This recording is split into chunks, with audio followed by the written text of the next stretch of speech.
Yes, thousands of people have been killed by the Iranian regime, their own people. Of course, human rights, this is an organization that's been conducting terrorism in the region and supporting state-sponsored terrorism for really 47 years. That's very clear. It's attacking American soldiers. It's killed. It was behind the U.S.'s cold attack and the rest of it. So to defend the Iranian regime, that is a threat to world and regional security, to me is unbelievable. That certainly any American could support that. Keep in mind that the guest from the United States worked for a Secretary of State that he's concerned about money that spent trillions of dollars in a war effort that failed to occupy Iraq and Afghanistan and lied in the United Nations about weapons of mass destruction. So this is a curious turn of events on this. But the fact before us today, this off-ramp, we're on the ramp. We're on the way to 4 to 6 weeks to eliminate this regime. Mission accomplished. Yeah. Okay. That was under your watch. All right, let's give Fuad a chance to weigh. That was you have accomplished. Okay, gentlemen, we will have time to come back to each of you.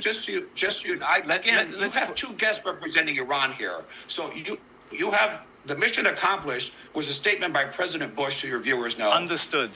And Secretary Powell and Mr. Wilkinson worked for the president that said that.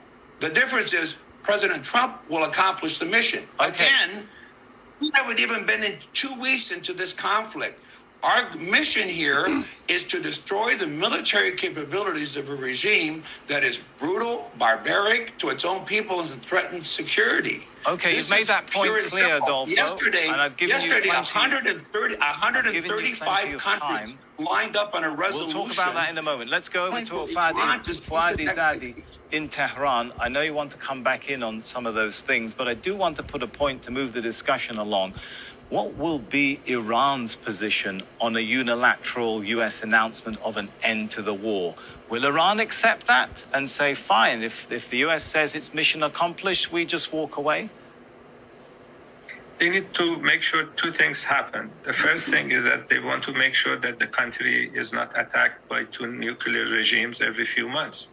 You cannot run a country when United States and Israel attack you whenever they want illegally to how achieve would regime Iran change. guarantee that, Fuad?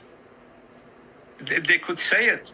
Trump could come and say that we are done with attacking Iran. He could say that as long as I'm president. Would Iran trust the word of Donald Trump, given the history of this trust? That would help. Trusting Trump would be a difficult thing to do, but him saying it would be useful. The second thing would be the creation of a setup to compensate Iran. The Trump administration and Netanyahu have devastated Iran's civilian infrastructure. They have killed thousands of innocent people. They need to pay. They need to pay Iran. They need to compensate Iran. And it could be done through leveling tax on ships going through the Strait of Hormuz. It could be done through different things. But until they realize that changing Iran's government is a pipe dream, they will try to repeat this huge mistake again. Trump has managed to unite Iranians more than any Iranian politician could ever do.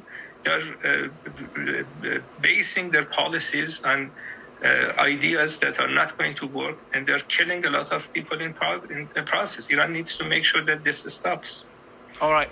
Very, very briefly, I repeat briefly, Adolfo, I want to give you a chance to answer one point before I go to Lawrence, but please, very briefly, do you see any scenario in any parallel universe, shall we say, in which the Donald Trump administration will accept those kinds of conditions from Iran? Briefly, please. Absolutely not. That is the most ludicrous statement I have heard from a totalitarian, brutal regime. The compensation will come with the elimination of the regimes. Genocidal people.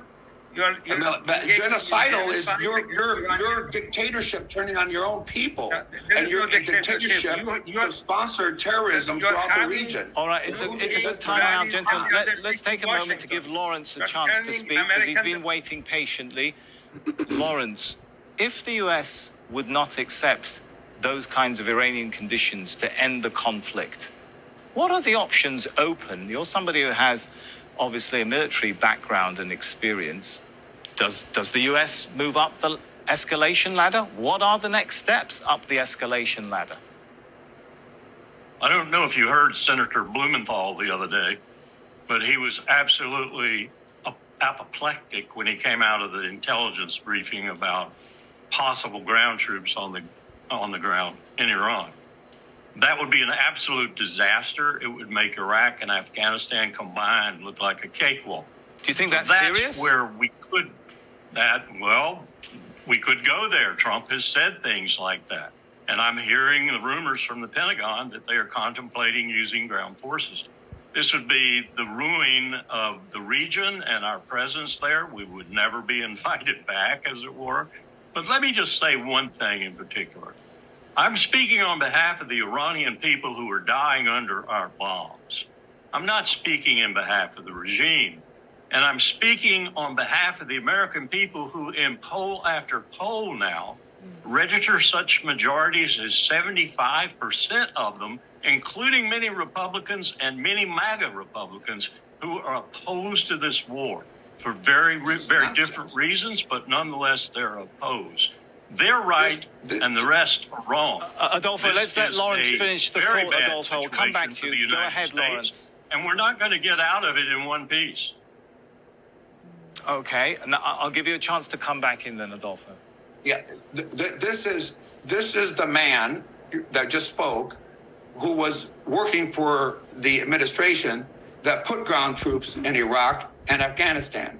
This is the man that supported all the wrong foreign policy objectives. So I should know how much a mistake it was, shouldn't I? Well, that's an incredible and this is the man, and this is the man who was chief of staff. Argument. And this was the man who worked for chief of staff who lied to the United Nations. Now, here is the reality of what is going on. Iranian people, Iran has been behind terrorism throughout the region. It is killing its own people, and it is a threat to world security. And President Trump's strategy is to neutralize it. What will come next is up to the Iranian people, and that's been very clear. All right, I think you've made that. Gentlemen, you've made that point. We've got a brief minute left, so I want to give Fuad a chance to come back on this. Fuad, in 60 seconds. These people live in pipe dreams. Iranians are more united than ever. They are coming to the streets every night in millions. This is what Netanyahu asked them to do. But they're coming and shouting against Netanyahu and Trump and people like your other guests that are warmongers. Iran has a civilization is Iran not of also 7,000 shooting itself years. in the foot with the moves we've seen at the United Nations Security Council? A lot of countries lining up against Iran. It's sad. Iran did not want to see this. They need to blame Trump and Netanyahu for starting this war. We don't like even American soldiers get killed. These are young people with young families. They shouldn't die for the Epstein class. The Epstein class is killing little Iranian girls and raping little American girls. Okay, I'm afraid we are out of time. I know that we would all love to continue this discussion further, and I certainly have a lot more points, but perhaps we'll all have the chance to come back and the focus to come back and discuss this in goodwill again. Thank you all to our guests, Adolfo Franco, Fuad Izadi, and Lawrence Wilkerson. And thank you too for watching. You can see the show again anytime by visiting our website, aljazeera.com. For further discussion, head over to our Facebook page. That's facebook.com/AJ Inside Story. You can also join the conversation on X. Our handle there is @AJ Inside Story. From me, Sami Zaidan, and the whole team here, for now, it's goodbye.